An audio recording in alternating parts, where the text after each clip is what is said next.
So, after g5, Botvinnik played knight d3, which is really a questionable move because now black can regain his footing. And it's interesting that Botvinnik didn't play knight h5 here. Perhaps he was scared of the trademark Petrosian exchange sacrifice. But black would probably not have enough compensation after, say for example, rook takes h5, g takes h5, bishop takes h3, check, king f2, bishop takes h2, rook takes h2, bishop e6, queen h7, queenside castling, queen g7, rook g8, and queen f6. And here, in fact, white would have the advantage. He's 1 point up in material, and this pass pawn is going to become a serious problem. So it wasn't something to be particularly afraid of, but perhaps Botvinnik didn't want to take these risks considering the situation he was in the World Championship match, and instead he kept things relatively simple with knight d3. So then came queen c7 and queen d2, which is eyeing the unprotected pawn here, and again considering playing e4. So Petrosian plays knight d7, and amazingly it has taken the two knights here on d7 and e7 10 moves to reach those squares. But this time has not been wasted because it's prevented Botvinnik from opening up the position to his favour, and it's just a credit to Petrosian's defensive play that he can see so deeply and manoeuvre his pieces so well. So then came bishop g1, knight g6, bishop e2, knight e7, and bishop d1, which is Botvinnik wanting to avoid move repetition, as a draw is not good for him considering that he's got the white pieces and Petrosian's one game up in the championship. And this kind of play with just the repetition of moves is typical of Petrosian and his tactics, and it's interesting that Bobby Fischer once said it was remarkable how often Petrosian's opponents fell prey to these kind of tactics, got frustrated and went wrong, and Botvinnik will soon do the same. Here Petrosian played b6, again not committing anything and tempting Botvinnik to push forward when it's not favourable for him to do so, and he does it now. After king g1, f6, just protecting that pawn, again stopping e4 because the queen won't be able to take this now. But even though that's the case, Botvinnik loses patience and finally plays e4. He really has to try and get some kind of activity before Petrosian gradually inches up the board on the queen side and gets his pieces to ideal squares. And I mean, look at white's pieces compared to black's. These are much more central, they're more active and they're better positioned. So with the slow advance up the board, you just gradually dominate and creep in and eventually get to the king. So Botvinnik is basically forced to get some kind of activity, but e4 is not the correct way. And the most mesmerizing thing about Petrosian's play is how he achieves so much just by quietly moving his pieces backwards and forwards. It's brilliant. So after e4 came bishop takes h2, check, and queen takes h2, which the commentators at the time didn't like. But say for example, if rook takes h2 here, after d takes e4, f takes e4, queen d6, this pawn becomes very weak, and if it moves forward it permanently weakens e5. So it's not good for black, and in fact taking with the queen was right. And Petrosian replied queen takes h2, check, and after rook takes h2, rook d8, and king f2.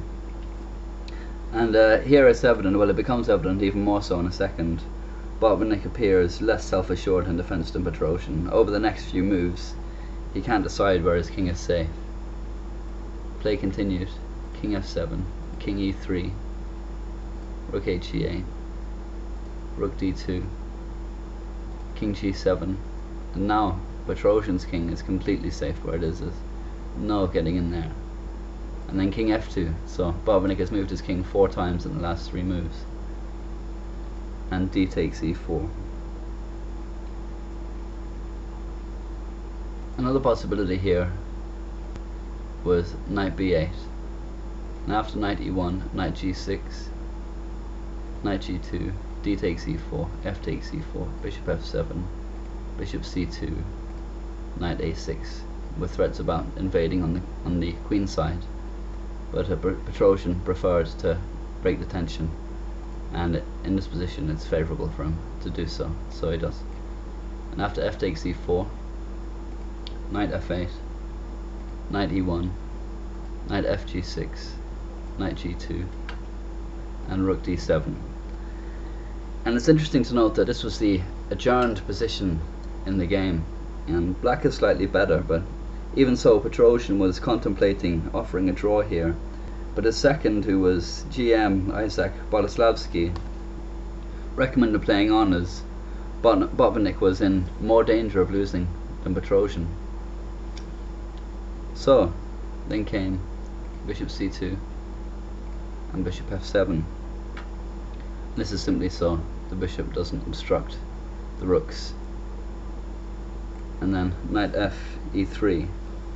And Botvinnik later revealed, or perhaps you could say claimed, that this was a slip of the fingers, and he had intended instead rook on c to d1. And you know, by accident allegedly picked up the knight first, which is kind of hard to believe someone of his standard, and even if it's true, only indicates some of the trouble that Petrosian's style of play was causing him. But at this position, Petrosian wouldn't win with piece play alone. He needs a pawn push, and the only credible one is c5. Everything else is tied down.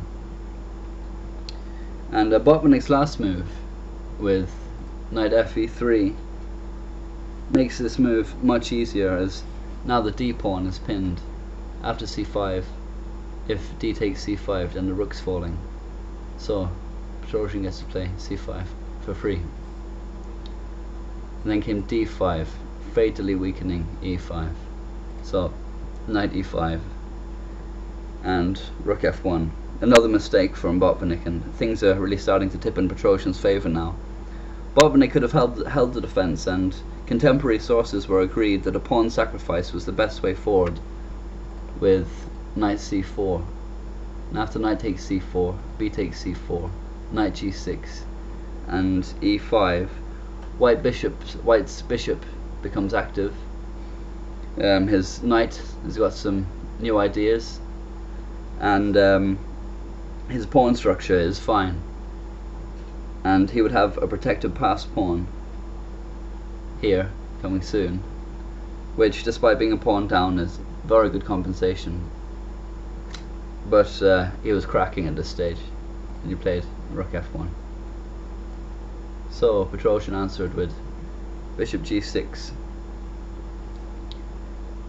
and then came king e1, and it's getting too late to offer that pawn sacrifice again. So Botvinnik just tries to get his king to safety. Then knight c8, rook df2, rook f7, and Botvinnik's plan with counterplay on the f file just amounts to nothing, because this pawn, the backup pawn on f6, is completely fine and well defended now. So play continued. King d2, knight d6, knight to f5 check, bishop takes f5, e takes f5, and c4. And here Petrosian's position is completely solid. Look at that defense. There's absolutely no chance for White to get in there. Meanwhile, his knights are perfectly placed, and he has play along both of these open files. This one will be open soon, and it really isn't looking good for Botvinnik. Okay, that's the end of part 3.